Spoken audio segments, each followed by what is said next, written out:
Maros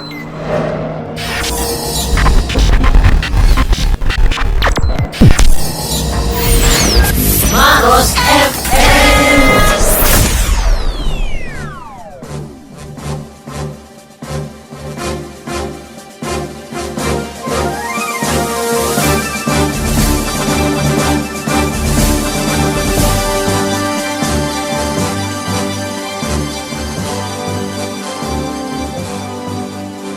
Persatuan Radio TV Publik Daerah Indonesia, lahir dari insan pewarta profesional, mengudara di bumi pertiwi, wujud ketahanan dan sumber informasi bangsa. Persada ID eratkan persatuan bangsa Indonesia, kukuhkan semangat kebersamaan negeri, bangun daerah kuat Indonesia tangguh, teguhkan komitmen jati diri bangsa. Persada ID, mencerdaskan kehidupan bangsa. Persada ID, bangun daerah kuat Indonesia tangguh, korbankan semangat persatuan dan kesatuan untuk daerah maju Indonesia jaya, singkirkan perbedaan, jauhkan pertikaian. Persada ID pilar budaya bangsa, Persada ID pilar budaya bangsa, Persada ID pilar budaya bangsa.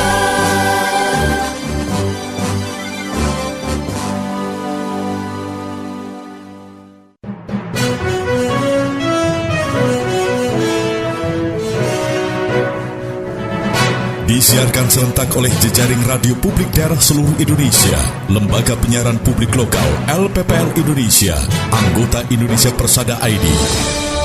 Berita Indonesia Live merangkum berita-berita teraktual dari berbagai daerah di tanah air, ekonomi, politik, pemerintahan, sosial, pariwisata, dan budaya. Bisa Anda simak setiap Senin hingga Jumat jam 9 pagi dan jam 2 sore waktu Indonesia Barat, jam 10 pagi dan jam 5 sore waktu Indonesia Tengah, jam 11 siang dan jam 6 sore waktu Indonesia Timur. Persembahan Persatuan Radio TV Publik Daerah seluruh Indonesia, Indonesia Persada ID, untuk menyiarkan baik. Assalamualaikum warahmatullahi wabarakatuh. Salam jumpa pendengar LPPL Indonesia. Saya Wafratul Andriani dari LPPL Buta Salewangang Radio Maros FM Kabupaten Maros, Sulawesi Selatan sebagai radio host, dan LPPL Sasarayana FM Kabupaten Kepulauan Mentawai Provinsi Sumatera Barat sebagai co-host kembali menjumpai Anda dalam Berita Indonesia Live edisi hari ini, Kamis 25 Januari 2024. Berita Indonesia Live merangkum berbagai peristiwa teraktual dari berbagai penjuru tanah air yang dikemas secara lugas, inspiratif, variatif, dan edukatif. Disiarkan serentak oleh Lembaga Penyiaran Publik Lokal Radio, anggota Persatuan Radio TV Publik Daerah seluruh Indonesia, indonesiapersada.id, untuk menyiarkan baik.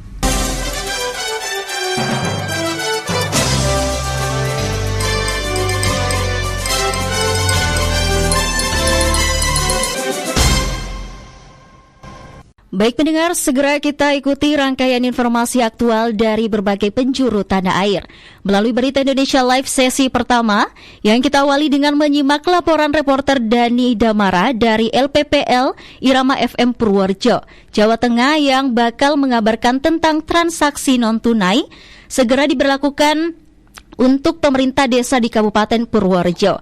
Dani, silahkan laporannya. Bupati Purworejo Yuli Hastuti melaunching transaksi non-tunai dan membuka BIMTEK penggunaan aplikasi Siskudes, link terintegrasi CMS Pemda Bank Jateng bagi pemerintah desa di Kabupaten Purworejo. Setelah launching yang dilaksanakan di Ruang Arahiwang pada Selasa 23 Januari 2024, dilanjutkan dengan penandatanganan MOU antara Dinas DP3 APMD dan Bank Jawa Tengah. Tampak hadir Wakil Divisi Bisnis Kelembagaan dan Transaction Banking Bank Jateng Pusat Semarang Joni Anwar, Kepala DP3 APMD Laksana Sakti, Kepala Dinkominfo Sandi Yudi Agung Prihatno, Pimpinan Bank Jateng Cabang Purworejo Isnanto Subroto, Kepala Bagian Prokopim Uli Sriwidi Atmi, OPD terkait dan para kepala desa. Dalam sambutannya, Bupati Purworejo menyampaikan Kementerian Dalam Negeri Republik Indonesia telah menerbitkan surat perihal implementasi transaksi non-tunai pada pemerintah desa. Kemudian pada tanggal 14 Desember 2023 telah ditetapkan dan diundangkan Peraturan Bupati Purworejo nomor 110 tahun 2023 tentang pedoman pelaksanaan transaksi non-tunai pada pemerintah desa pada aplikasi yang menggunakan jasa pengelolaan CMS atau Cash Management System. Bupati berharap kegiatan ini dapat meningkatkan pengelolaan keuangan desa yang taat asas transparan, akuntabel, partisipatif, serta dilakukan dengan tertib dan disiplin anggaran, serta mewujudkan pembayaran kewajiban perpajakan yang tertib dan tepat waktu. Sementara itu, Joni Anwar selaku Wakil Divisi Bisnis Kelembagaan dan Transaction Banking Bank Jateng mengatakan bahwa telah dilaksanakan launching implementasi transaksi non-tunai bagi pemerintah desa pada tanggal 25 Agustus 2023 di Gedung Gradika Bakti Praja Provinsi Jawa Tengah yang dihadiri oleh Ditjen Fasilitasi Keuangan dan Aset Desa Kemendagri. Implementasi itu secara bertahap akan diikuti oleh seluruh desa yang ada di Jawa Tengah. Saya, Dani Damara dari LPPL Radio Irama FM Purworejo, Jawa Tengah, melaporkan untuk Berita Indonesia Live. Terima kasih Dani Damara. Selanjutnya pendengar, kita simak laporan dari LPPL Suara Pacitan Jawa Timur. Ada rekan Dia Maharani yang bakal mengabarkan tentang Presiden ke-6 Republik Indonesia SBY berkuliah umum kepada ribuan santri di Ponpes Tremas Pacitan. Silakan Dia Maharani, laporan Anda. Presiden ke-6 RI Susilo Bambang Yudhoyono Rabu kemarin hadir di perguruan Islam Pondok Termas, Desa Termas, Kecamatan Arjosari, Kabupaten Pacitan. Kehadiran putra terbaik Pacitan tersebut untuk memberikan kuliah umum kepada santri Pondok Termas dan perwakilan Pondok Pesantren se-Kabupaten Pacitan. Kehadiran SBY dan rombongan disambut langsung pimpinan umum perguruan Islam Pondok Termas, Kiai Haji Fuad Habib Dimyati atau Gus Fuad, pimpinan Lembaga Ma'arif Pondok Termas Kiai Haji Lukman Haris Dimyati atau kerap disapa Gus Lukman, para masyayikh perguruan Islam Pondok Termas, serta ribuan santri. Lantunan sholawat mengiringi kedatangan SBY hingga hadiah sorban warna hijau dari Gus Fuad. Dalam kuliah umumnya, SBY menyampaikan beberapa hal, salah satunya bagaimana memandang Indonesia 5 tahun ke depan, apa yang akan dituju dalam mewujudkan bangsa yang maju, adil dan sejahtera. Oleh karena itulah, kata SBY, wajib hukumnya bagi semua, utamanya seorang pemimpin, mengerti betul apa yang akan terjadi atau apa yang mungkin terjadi 5 tahun ke depan.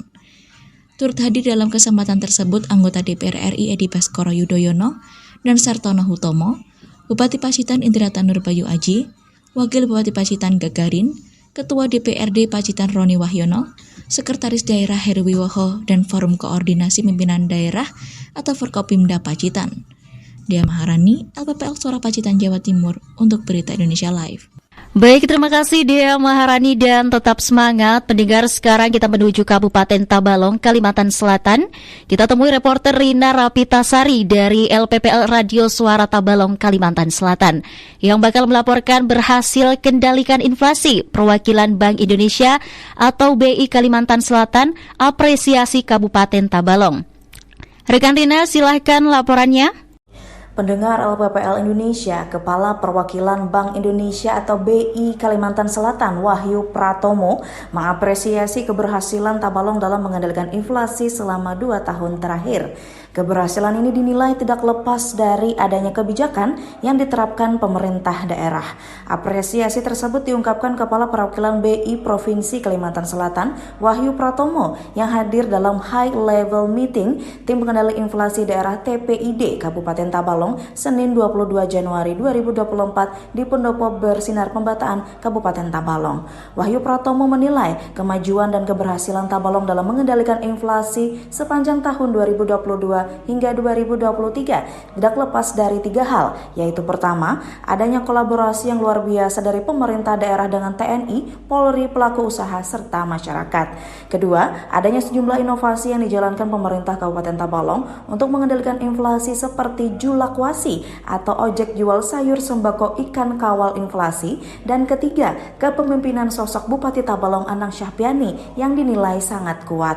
Di samping itu, Wahyu juga menilai pengendalian inflasi di Tabalong juga tidak lepas dari kinerja yang baik dari TPID Kabupaten Tabalong dalam pengendalian inflasi volatil food atau harga pangan yang bergejolak seperti komoditas beras, cabai rawit, bawang merah, daging ayam ras, serta telur ayam ras. di mana berdasarkan data yang disampaikan, angka inflasi volatil food tahun 2022 di Kabupaten Tabalong sebesar 6,12% dan di tahun 2023 sebesar 2,82%. Diketahui, Kabupaten Tabalong berhasil masuk dalam 10 kabupaten dengan angka inflasi terendah se-Indonesia tahun 2022 dan 2023. Angka tersebut, Tabalong berhasil mendapatkan dana insentif daerah total sebesar 21 miliar rupiah pada tahun 2022 dan reward dana insentif fiskal total 18 miliar rupiah pada tahun 2023 berkat capaian tersebut dari pemerintah pusat. Demikian, Rina Repitasari, LPPL Radio Suara Tabalong melaporkan untuk Berita Indonesia Live. Berita Indonesia Live merangkum berita-berita teraktual dari berbagai penjuru tanah air yang dikemas lugas, inspiratif, variatif, dan edukatif. Redaktur Pelaksana Gagak Limang Blora Jawa Tengah, Sasaraina Kepulauan Mentawai Sumatera Barat, Suara Ngawi Jawa Timur, Dimensi Baru Lampung Selatan Lampung, Gema Bungo Jambi. Radio Host Suara Pasuruan Jawa Timur, Selawi FM Kabupaten Tegal Jawa Tengah, In Radio Kepulauan Bangka Belitung, Suara Banjar Kalimantan Selatan, Suara Daksi Nagra Gunung Kidul Daerah Istimewa Yogyakarta, Suara Kampario Abdi Persada Banjarbaru Kalimantan Selatan, RPD Kutim Sangatta Kalimantan Timur, Gemilang Indragiri Hilir Riau, Gemar Radik Muba Sumatera Selatan, Sonata Kota Bandung Jawa Barat, RPKD Denpasar Bali, RSAL Nganjuk Jawa Timur, Pesona Wonosobo Jawa Tengah, Irama Purworejo Jawa Tengah, Magelang FM Kota Magelang Jawa Tengah, Buana Asri Sragen Jawa Tengah, Magetan Indah Jawa Timur, Sebayu Kota Tegal Jawa Tengah, Gemasai Jaan Kota Baru Kalimantan Selatan, Giri Suara Wonogiri Jawa Tengah, Batara Barito Utara Kalimantan Tengah, Lansek Manih Si Junjung Sumatera Barat, Gemilang Kabupaten Magelang Jawa Tengah, Maros Sulawesi Selatan, Tangerang Radio Banten, Sawah Lunto FM Sumatera Barat, Suara Pacitan Jawa Timur, Mahardika Bondowoso Jawa Timur, Basemah Pagar Alam Sumatera Selatan, Suara Kota Mataram Nusa Tenggara Barat, Langkiso Pesel Sumatera Barat, Gema Sudirman Purbalingga Jawa Tengah, Luhak Nantuo Tanah Datar Sumatera Barat, Tuntung Pandang Tala Kalimantan Selatan, Suara Tabalong Kalimantan Selatan, Kanjuruhan Kabupaten Malang Jawa Timur, Radio In Kebumen Jawa Tengah, Ngada Nusa Tenggara Timur, RGR Tulung Agung Jawa Timur, Suara Gresik Jawa Timur, Odan FM Batu Bara Sumatera Utara, RSPD Asahan Sumatera Utara, Deli Serdang Berseri Sumatera Utara, Suara Citra Lamando Kalimantan Tengah, Pradia Suara FM Tuban Jawa Timur, Suara Madiun Kota Madiun Jawa Timur, Suara Sampang FM Jawa Timur, Yakohimo Papua, RTFM Temanggung Jawa Tengah, Solok Nan Indah Sumatera Barat, RSKK Kupang Nusa Tenggara Timur, Mako Suara Cita Kota Malang Jawa Timur, Radio Suara Girimnang Lombok Barat Nusa Tenggara Barat, Citra Bahri FM Rembang Jawa Tengah, Kartini FM Jepara Jawa Tengah, Bahana Batanghari Jambi, Ramapati Kota Pasuruan Jawa Timur, RSPD Kabupaten Sabu Raijua Nusa Tenggara Timur. Indonesia Persada ID untuk menyiarkan baik. Baik pendengar LPPL Indonesia, terima kasih saudara masih mengikuti siaran berita Indonesia Live. Kali ini kita berada di sesi kedua. Seperti biasa pada sesi kedua kita akan awali dengan menyimak wawancara singkat pada sesi Persada ID Talks. Pada hari ini Persada ID Talks akan mengupas terkait lingkungan sehat dan kontribusi masyarakat Maros dalam pembangunan. Narasumber ada Sekretaris Bapelitbangda Maros, Andi Irfan Paharudin, dan salah satu lurah di Kabupaten Maros, yakni Lurah Bori Bilaya Bapak Haji Maing SIP, yang akan membahas supaya pemerintah di kelurahan dalam menjaga lingkungan dan kontribusi warga kelurahan dalam pembangunan. Ada rekan kami Melania Ardita yang akan memandu Persada ID Talks edisi hari ini. Persada ID Talks.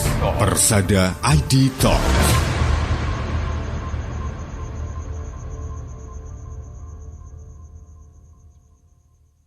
Assalamualaikum warahmatullahi wabarakatuh. Pendengar kembali bersama Mela di sini. Kali ini bakal mengangkat tema tentang lingkungan sehat dan kontribusi masyarakat Maros dalam pembangunan. Hari ini ada narasumber kita dari Bapelitbangda Kabupaten Maros. Ada Bapak Andi Irfan Paharudin SSTP MH selaku Sekretaris Bapelitbangda. Dan juga ada Bapak Lurah Boribelaya, ada Bapak Haji Maing SIP. Baik pendengar, sebagaimana kita ketahui ya bahwa lingkungan sehat itu sangat penting dan berpengaruh di lingkungan masyarakat, terutama di Kabupaten Maros. Mela mau ke Pak Irfan, apa upaya yang sedang atau dilakukan nanti Pak untuk menjaga lingkungan hidup agar sehat, aman di sekitaran kita? Ya, saya kira upaya yang sudah dilakukan sekarang, kita sudah on the track ya. Sesuai dengan visi penyediaan sarana prasarana yang menjadi tanggung jawab pemerintah ya. Nah, itu terus digiatkan terkait usahanya, utamanya terkait dengan persoalan lingkungan ya, persoalan lingkungan.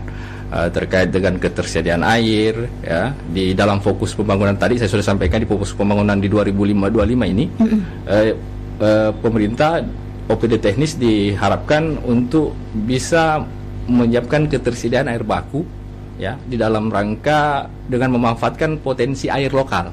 Itu yang coba dilakukan. Nah, memang ada teknologi yang harus dihadirkan ya, dihadirkan juga. Ya, memang teknologi harus dihadirkan itu. Jadi upaya-upaya ini mulai tadi pembangunan beberapa sumur bor, kemudian embun, itu bagian dari yang dilakukan. Kemudian pembangunan untuk akses jamban bagi keluarga. Yang sekarang kalau di Maros ini semua kecamatan sudah open defecation free, sudah ODF ya, stop di ABS.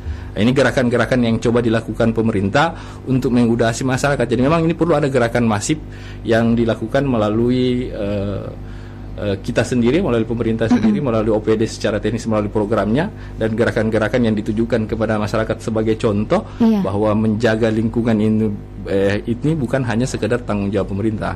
Masyarakat juga harus hadir di situ. Harus ikut serta bahasanya ya. Harus hadir di situ.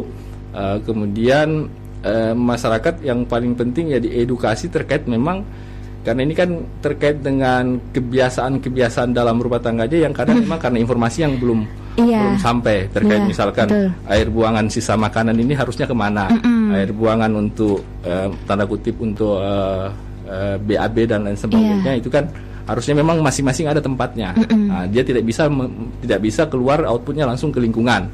Nah, tadi yang sampaikan kader tadi memang ini memang butuh gerakan yang lebih masif secara bersama-sama pemerintah dengan masyarakat ya, melalui sebuah gerakan yang memang bisa masyarakat lebih ikut merasakan bahwa dia adalah bagian dari bagaimana menjaga lingkungan ini supaya bisa menjadi lebih sehat dan lebih bersih.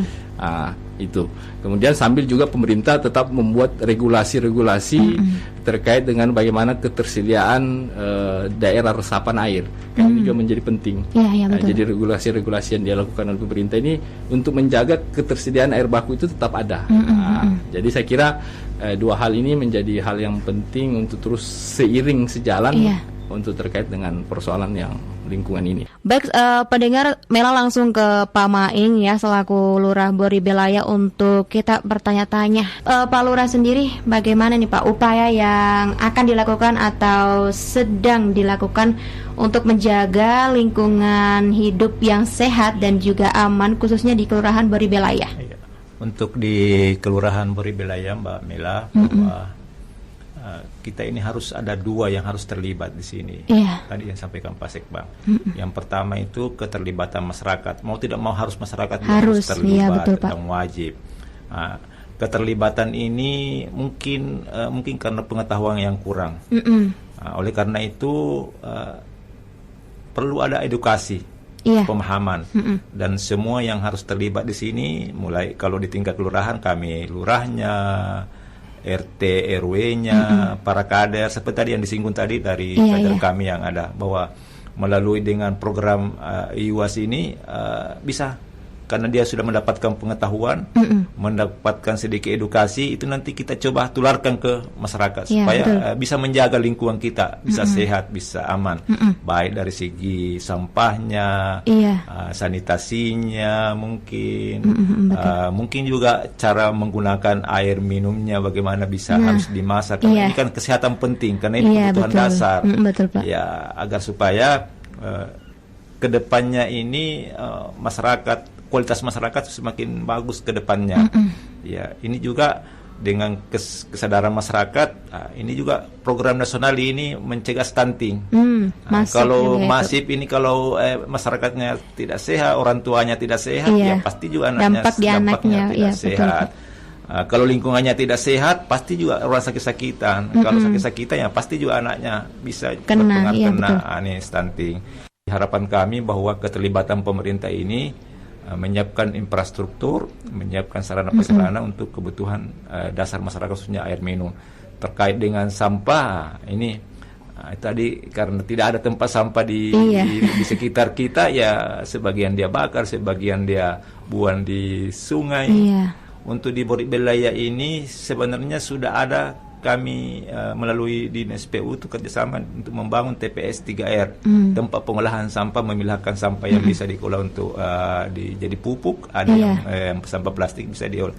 Kalau ini setiap misalnya ada beberapa lokasi seperti itu, saya kira ini salah satu cara untuk menjaga lingkungan karena sudah ada tempat pengolahan sampah. Nah ini karena ini tempatnya ini butuh biaya, ya mungkin keterlibatan pemerintah. Saya kira itu Mbak mungkin. Ya betul. Baik pendengar, itu tadi ya merupakan sebuah closing juga dari dialog kita hari ini tentang lingkungan sehat dan kontribusi masyarakat Maros dalam pembangunan. Persada ID Talk. Persada ID Talk.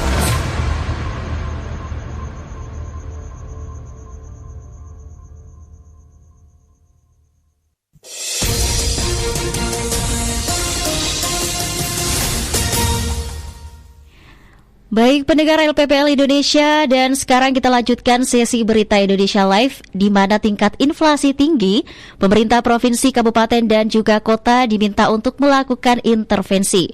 Informasi ini segera disampaikan selengkapnya bersama rekan Novia Ardianti dari Tubabaku Streaming Radio Tubaba Lampung. Silahkan rekan Novia Ardianti. Pendengar LPPL seluruh Indonesia, penjabat Bupati Tulambong Barat Muhammad Firsada mengikuti rapat koordinasi pengendalian inflasi daerah tahun 2024 bersama Kemendagri di ruang rapat Bupati secara virtual. Menteri Dalam Negeri Tito Karnavian mengatakan, hingga saat ini inflasi year on year di angka 2,61%. Mengingat tingkat inflasi begitu tinggi dan untuk menekan harga, pemerintah provinsi, kabupaten dan kota harus melakukan intervensi serta upaya lain untuk menstabilkan harga komoditas pokok dan kerjasama antar daerah dalam pasokan komoditas, saling kirim, dan menerima pasokan. Angka-angka yang di atas 2,61%, apalagi di atas 3%, ini tolong segera melakukan langkah-langkah intervensi. Mencari tahu penyebab kenaikannya apa. Kemudian melakukan gerakan pasar murah, dan upaya-upaya lain menstabilkan harga, kerjasama antar daerah, cabainya di mana yang ada. Sementara di tempat yang sama, Deputi Bidang Statistik Distribusi dan Jasa Badan Pusat Statistik atau BPS, Puji Ismartini, dalam penjelasannya menyatakan komoditas pangan penyumbang utama inflasi hingga Minggu 3 Januari ini adalah beras, cabai merah, cabai rawit, bawang putih, dan daging ras. Sedangkan kota yang tingkat inflasi tinggi untuk setiap komoditasnya, seperti beras, terjadi di kota Momere di angka 33,41%, diikuti oleh kota Mataram dan Bulukumba. Rapat koordinasi pengendalian inflasi daerah tahun 2024 diikuti pula oleh pejabat gubernur, bupati, dan wali kota se-Indonesia secara virtual. Novia Ardianti, Tubabaku, untuk Berita Indonesia Live. Baik pendengar, sekarang kita lanjutkan sesi berita Indonesia Live dari Kabupaten Tanah Datar, Sumatera Barat, tentang Bupati Eka Putra meresmikan Mall Pelayanan Publik atau MPP. Berbagai layanan masyarakat berada di satu tempat. Informasi ini segera disampaikan selengkapnya bersama rekan Oji Linggani dari LPPL Luhak Namtua FM. Silahkan rekan Oji.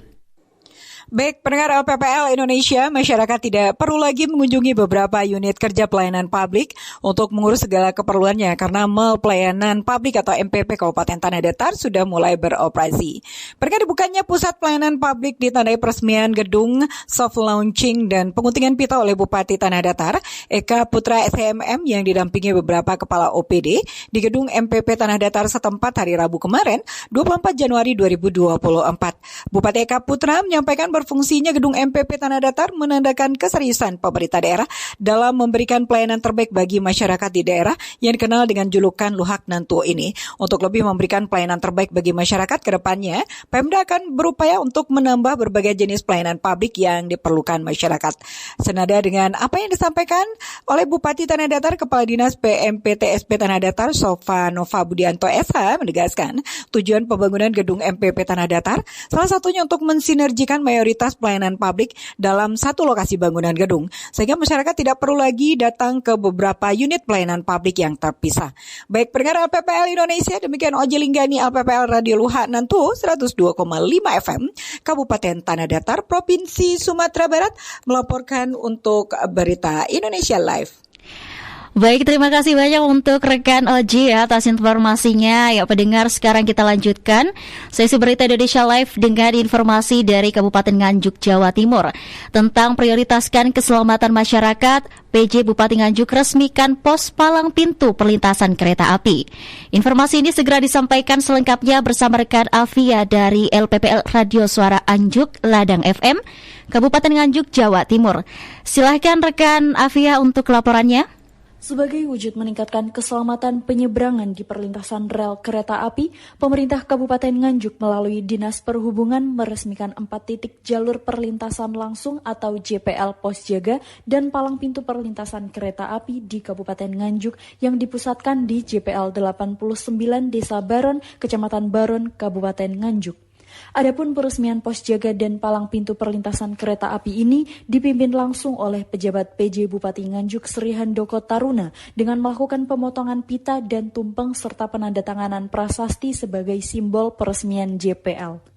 Hari ini adalah peresmian pos palang pintu perlintasan kereta api. Ini adalah titik awal peresmian untuk keselamatan perlintasan, dan di Nganjuk ke depan lagi disiapkan untuk proses di 11 titik lainnya. Artinya apa? Progres ini adalah titik awal untuk membangun keselamatan perlintasan kereta api. Menurut PJ Bupati Nganjuk Sri Handoko Taruna, peresmian pos palang pintu perlintasan kereta api ini menjadi prioritas utama pemerintah dalam membangun keselamatan masyarakat yang memang menjadi komitmen bersama. Harapannya dengan adanya pos jaga dan palang pintu perlintasan kereta api ini bisa memberikan rasa nyaman dan aman kepada masyarakat. Selain itu, kami juga menghimbau agar masyarakat dan pengguna jalan untuk tetap waspada dan menjaga kehati-hatian. Saya Afia melaporkan untuk Berita Indonesia Live. Baik, terima kasih Afia untuk laporannya ya. Pendengar, masih di sesi Berita Indonesia Live. Kita ke Kabupaten Batanghari ya, Jambi. Ada rekan Regina Masli dan juga Rudiansyah dari LPPL Radio Bahana Batanghari 98 FM Jambi yang akan mengabarkan tentang dampak bencana banjir. Ratusan orang warga Kabupaten Batanghari Provinsi Jambi mulai terserang diare. Untuk itu, silahkan laporan Anda dari Bahana FM. Baik, para pendengar Berita Indonesia Live dimanapun berada. Sebanyak 182 orang warga Kabupaten Batanghari Provinsi Jambi mulai terserang penyakit diare. Lantaran saat ini banjir sudah merendam 7 kecamatan yang ada di Batanghari. Melihat kondisi tersebut, pemerintah pastikan petugas akan terus aktif membantu masyarakat yang terdampak banjir. Sekretaris Dinas Kesehatan Kabupaten Batanghari, Prihadi mengatakan, peningkatan kasus diare belum terlihat signifikan. Sebab jika dibandingkan di minggu 50, 51, dan 52 pada Desember lalu, angka kasus mencapai 224 orang. Dari ratusan warga yang terserang tersebut, paling tinggi ditemukan di Kecamatan Morosebo Ulu dan Mersa. Melalui laporan mingguan P2 dari bidang P2 ini, yang salah satunya diare dan ISPA. Jadi diare belum ada peningkatan yang signifikan. Jadi dibandingkan bulan Januari ini, dari minggu pertama dan minggu kedua ini baru berjumlah 182 kasus yang dilaporkan. Terus dibandingkan dengan minggu 50, 51, dan 52 itu 200. Jadi masih belum nih. Nanti kalau nggak tahu nanti di minggu ketiga nanti kita ada apakah ada ini. Tapi kami dari seksi bidang P2 selalu memantau laporan mingguan ini. Ya. Kalau upaya kita seperti apa nih? Kita selalu memantau terus Pak untuk perkembangan ini dan mengingatkan Puskesmas untuk melaporkan ketepatan dari laporan W2 itu. Dan mungkin dalam upaya penanggulangan yang dilakukan adalah mendirikan posko, ya ada di Pasar Tembesi dan di Teluk Leban, karena akses untuk sudah ke puskesmasnya sudah terputus, akan kita pindahkan. Terus pemantauan kondisi kesehatan warga yang terdampak banjir, kita selalu upayakan untuk memantau upaya-upaya kesehatan warga yang terdampak banjir, baik di pengungsian maupun di tenda-tenda darurat atau rumah-rumah pengungsian. Melihat kondisi tersebut, pihaknya juga akan terus melakukan peningkatan pelayanan kepada warga-warga yang terdampak banjir serta yang berada di tenda pengungsian. Dan dirinya juga menghimbau agar masyarakat untuk menjaga pola makan dan tidak terlalu banyak berpikir agar tidak stres. Jika ada keluhan, maka segera laporkan ke petugas kesehatan yang ada di wilayah tersebut. Dari Batanghari, saya Regina Masli dan Rudiansa, Radio Bahana Batanghari 98 FM Jambi untuk Berita Indonesia Live.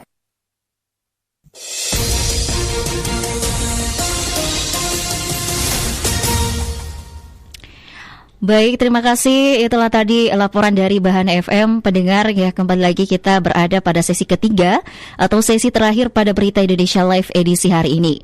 Dan pada sesi ketiga ini terlebih dahulu akan kita simak laporan khusus yang akan dihantarkan Redaktur Pelaksana Aan Kasyanto dari Dapur Redaksi Berita Indonesia Live. Silahkan Aan Kasyanto.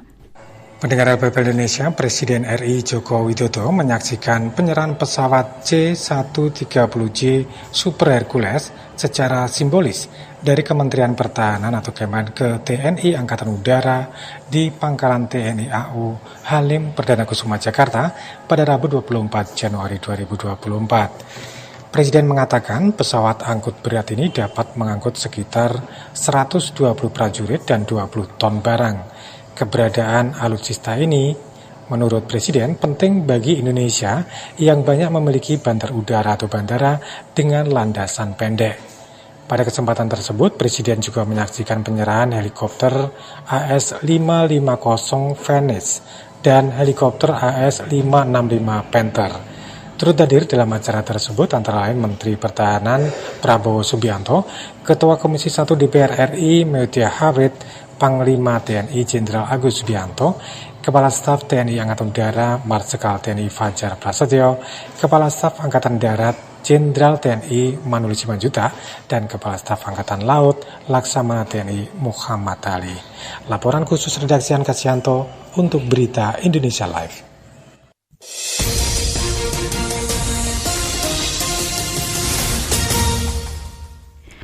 Baik, terima kasih untuk laporan khusus dari Aan Kasyanto. Pendengar, berita selanjutnya dari Kabupaten Kota Baru, Kalimantan Selatan. Tekan angka stunting, Asisten Setda Kota Baru himbau warga lewat media radio. Laporannya bersama Fajri dari LPPL Radio Gema Saijaan FM Kota Baru, Kalimantan Selatan. Fajri, silahkan laporan Anda.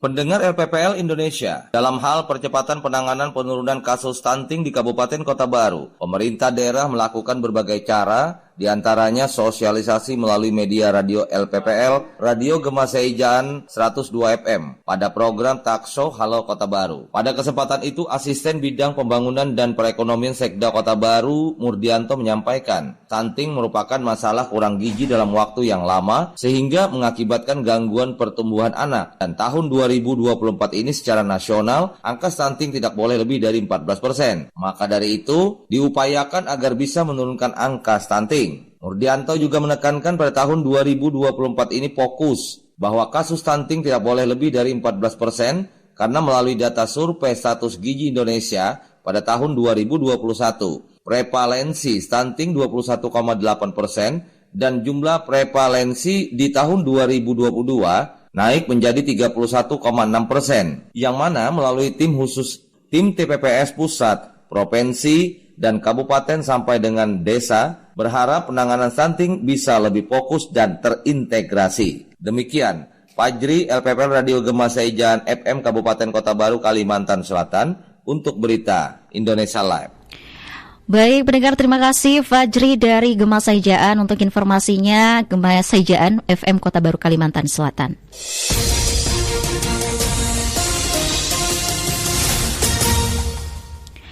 Baik saudara, pejabat Bupati Kampar Haji Hambali menghadiri rakor terkait konflik lahan dan kebijakan fasilitas pembangunan kebun masyarakat yang dilaksanakan di gedung daerah. Selengkapnya ada reporter Ari Amrizal dari LPPL Suara Kampar Kabupaten Kampar Riau. Segera melaporkan selengkapnya. Silahkan Ari. Pendengar LPPL se-Indonesia, pejabat Bupati Kampar Haji Hambali SEMBEMH menghadiri rakor terkait konflik lahan dan kebijakan fasilitas pembangunan kebun masyarakat yang dilaksanakan di gedung daerah Balai Serindit, Pekanbaru pada Rabu 24 Januari kemarin. Kegiatan tersebut dihadiri langsung penjabat Gubernur Riau bersama Forkopimda serta seluruh bupati dan wali kota se-Provinsi Riau. Pejabat Bupati Kampar Hambali mengatakan bahwa pemerintah memberikan perhatian serius terhadap permasalahan konflik lahan yang masih menghantui sebagian masyarakat, terutama di Kabupaten Kampar. Menurutnya, konflik ini dapat menghambat pembangunan dan kesejahteraan bersama. Dalam rangka penanggulangan konflik tersebut, dirinya menyebut bahwa pemerintah telah merancang kebijakan fasilitas pembangunan kebun masyarakat. Program ini bertujuan memberikan solusi berkelanjutan untuk memperbaiki tata kelola lahan dan meningkatkan kesejahteraan masyarakat. Ia juga menyebut sosialisasi kebijakan ini menjadi kunci agar setiap lapisan masyarakat dapat memahami, mendukung, dan ikut serta aktif dalam implementasinya. Partisipasi warga masyarakat sangat diharapkan guna menciptakan harmoni, keadilan, dan kesejahteraan bersama. Ari Amrizal, Suara Kampar untuk Berita Indonesia Live. Baik, terima kasih Ari Amrizal, reporter dari Radio Suara Kampar atas laporannya.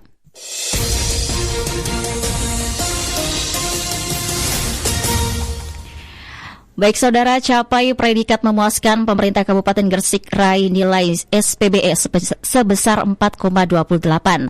Selengkapnya ada reporter Mai Ristiana dari LPPL Suara Gresik Kabupaten Gresik, Jawa Timur.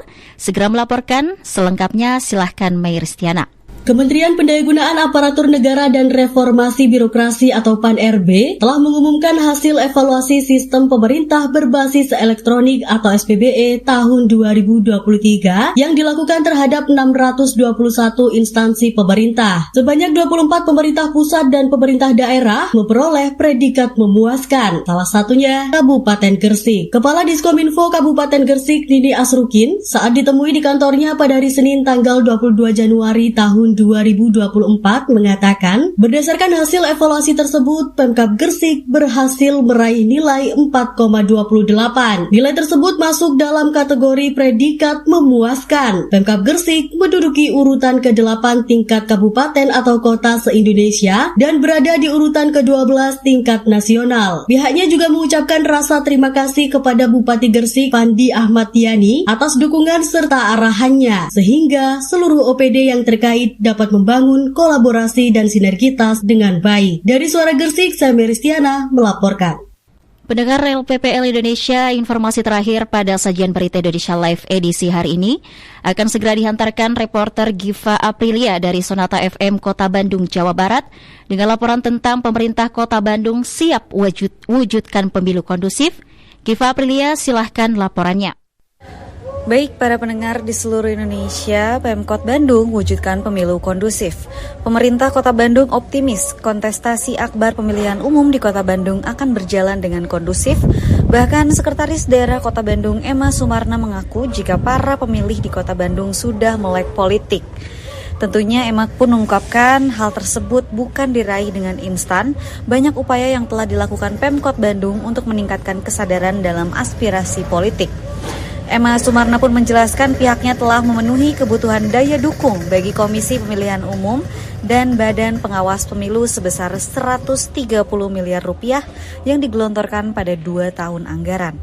Selain itu, edukasi dan sosialisasi pun rutin dilakukan terutama bagi pemilih pemula yakni generasi milenial dan Z.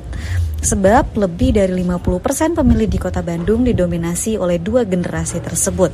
Ia pun mengaku telah berkolaborasi bersama stakeholder lain untuk meningkatkan kesadaran politik pemilih pemula melalui serangkaian kegiatan, salah satunya melalui kemah politik.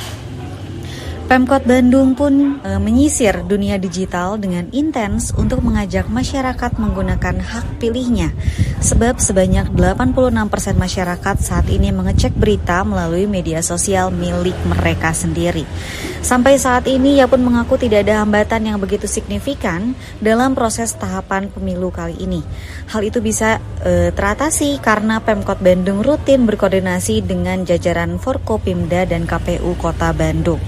Sementara itu, Ketua KPU Kota Bandung, Wenti Frihandianti, memaparkan tiap tahapan pemilu di Kota Bandung telah berjalan kondusif. Pihaknya juga turut melibatkan masyarakat untuk menyukseskan pemilu 2024. Ia berharap tahun ini ada peningkatan partisipasi pemilih dan targetnya bisa mencapai 90% partisipasi. Untuk meningkatkan hal tersebut, KPU Kota Bandung telah mensosialisasikan pemilu melalui medsos dan langsung ke lapangan, termasuk upaya bersama Disduk Capil agar pemilih pemula bisa segera mendapatkan KTP elektronik. Ia berharap pemilu bisa berjalan dengan aman dan kondusif. KPU juga menyelenggarakan pelatihan teknis bagi para petugas KPPS agar meminimalisir kecurangan data. Berikut informasi yang dapat kami sampaikan bersama saya Giva Aprilia dari Radio Sonata Kota Bandung, Jawa Barat untuk Berita Indonesia Live.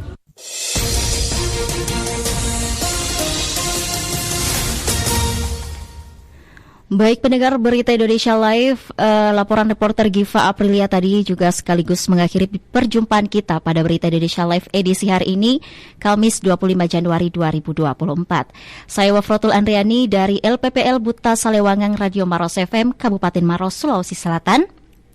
Sebagai radio host dan LPPL Sasaraina FM Kabupaten Kepulauan Mentawai, Provinsi Sumatera Barat sebagai co-host, mengucapkan terima kasih atas kebersamaan Anda, tetap semangat dan semoga selalu diberikan kebahagiaan, serta semua hal yang menyenangkan menyertai kehidupan Anda. Wassalamualaikum warahmatullahi wabarakatuh.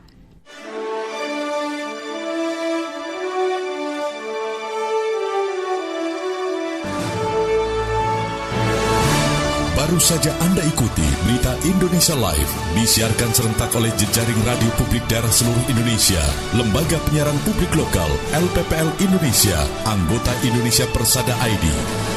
Berita Indonesia Live, lugas, inspiratif, variatif, edukatif, persembahan Persatuan Radio TV Publik Daerah seluruh Indonesia, Indonesia Persada ID, untuk menyiarkan baik. Maros FM.